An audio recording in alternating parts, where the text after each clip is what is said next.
कीर्तन संपल्यावर मंदिरात झोपणारी पोरं.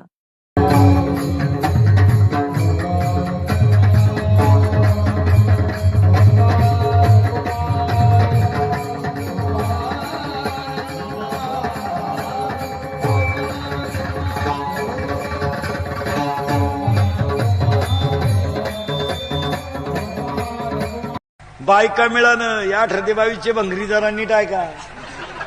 रेंज गेली ना आलाय का तुमची पाहुणे येईन.